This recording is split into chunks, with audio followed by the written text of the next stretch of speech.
It's a long story. Yeah. Do you want to hear it? Sure. Alright, it started off, I was at Stepping Stone and I was actually going to a job interview. Daniel, welcome to our conversation. Yeah, and thank you for agreeing to have this chat. I don't know what we're going to talk about. Already I've been talking with you and I'm interested in It's a really difficult question. Nice I might actually be a treat. I may not be a better person at all. I mean, what does a better person mean anyway? You think you're a better person, don't you? I feel like a better person. Like my small circle of close friends I've got now, they know everything about me. I've known them for years. Let's just say the old dad has actually died and the new one is in this place. Yeah. Can I say, what makes you a man? Raising myself, you know. If your friends or your family, and again it might be different for each of them, if they saw you starting to have a really hard time with life, you know, what would you want them to do? Welcome to Conversations with Young People. My name's Peter Slattery.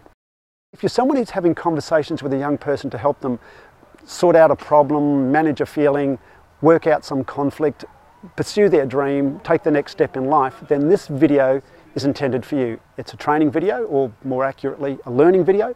And in it, I'll show you some ideas, some thoughts about what might guide your conversation, some strategies to use in conversations, some thoughts about what to ask questions about, some thoughts about what questions to ask, and some thoughts about ways in which you might ask those questions. Hello, Margaret. Hello, Peter. I'm interested in the idea of conversations. Do you think, from your experience, that it's possible to have a really useful but ordinary sounding conversation that has a powerful effect, like a change effect? I do. I do. Tell me about how. The things that people are interested in life are the same things that they're interested in when they go to therapy or have a counselling or an impactful conversation, whether that's in the counselling room or somewhere else.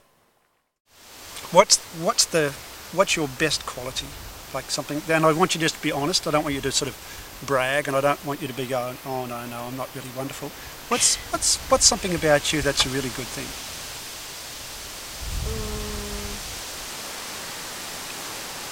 I'm an artist. As in a drawer? Yeah.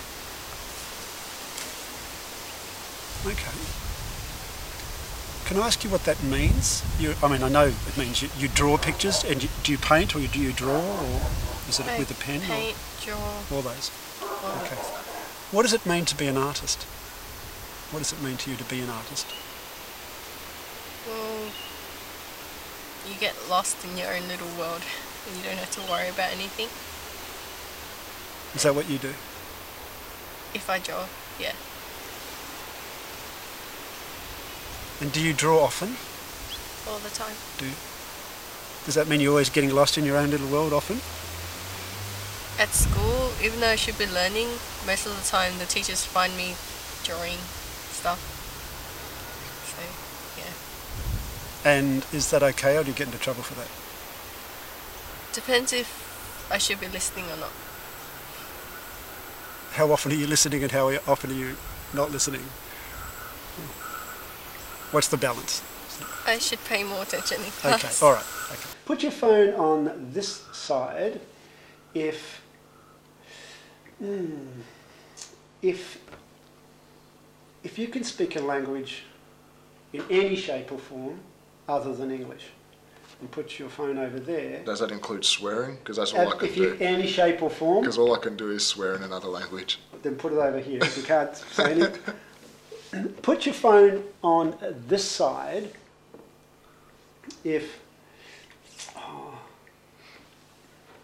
you've ever actually had your heart broken, and put your phone over there if you've never had your heart broken. Can I move it further over this way? Because it's been a few times. Oh, okay, all right. Oh, me too, all right. So let me ask you to stand up. I use the rating scales in this group, which have been around forever, and they're such a useful strategy. And as with ALEC, we actually start playfully before moving to something more serious. This wall represents totally love it. This wall represents can't stand it, okay? All right, so when it comes to rugby league, who's at the loving it end, who's at the can't stand it end? Come on, boys, let me ask you to move. Union, rugby union. Go the All Blacks. Yeah, well, Ooh yeah. Ooh yeah. Where are you with physical stuff? You know, doing physical stuff. Could not live without it. What the hell, you know? All right.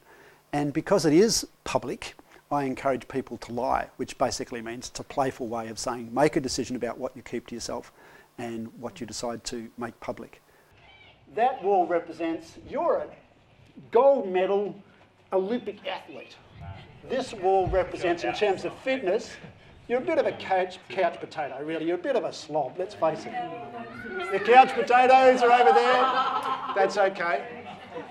Your brain, your head, totally organised. Bit of a mess. In this smaller group where everyone knows each other, there's actually a chance for an even more intimate experience, a kind of life review. To what extent were you in charge of your life then? A couple of words to describe that. I think having a conversation in this way actually means people have choice and privacy and time to think and decide not only what to write or draw, but what to make public and what to keep to themselves. In terms of your lives, from then to now, are they changed? Are they the same? Are they better? Are they worse? Are they ups and downs? Are they from then to now? Well, I think it's better. I've just had a few tough situations, but personally myself, I feel better. I've got more pride in my sense of pride in myself. Like I'm happier with what I'm doing. There is always a decision as to just how direct to be. And the issue is not whether to be direct or not as a rule, but is it going to be useful for this person at this moment? Can I ask you about drug use? Mm-hmm. That featured in your life at some point, significantly. How come? How come it featured significantly in your life? It is a really good question as well. And I get that kind of bloody-minded fuck you when I hear or read things where people like just say, oh, my life was really difficult and I sought to escape it. I think that's an aspect of it. But I think for me, and I can only speak on behalf of myself, I think that it's a deeply complex and multifaceted thing. Like when I look back at it, it's quite hard to talk about because I haven't been able to really pinpoint the vocab in order to articulate. I know very clearly what the feeling is. Like when you ask me the question, there's a particular feeling that comes. But to describe that... Is it hard to describe the feeling? Yeah, and hard to describe the reasons that underlie that feeling. Where's the feeling located?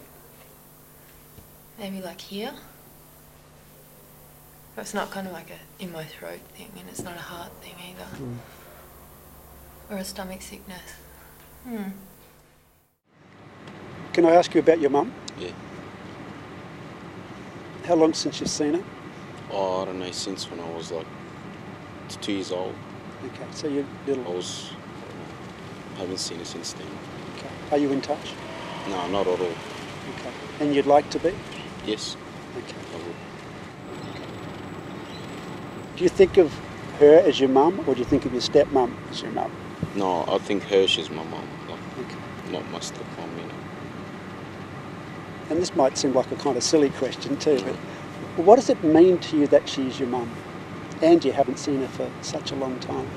It's because she's the one, she looked after me when I was little. And then my dad took me off her. That's why I was still, but she's my mum, because I know she's my mum, you know. Yeah.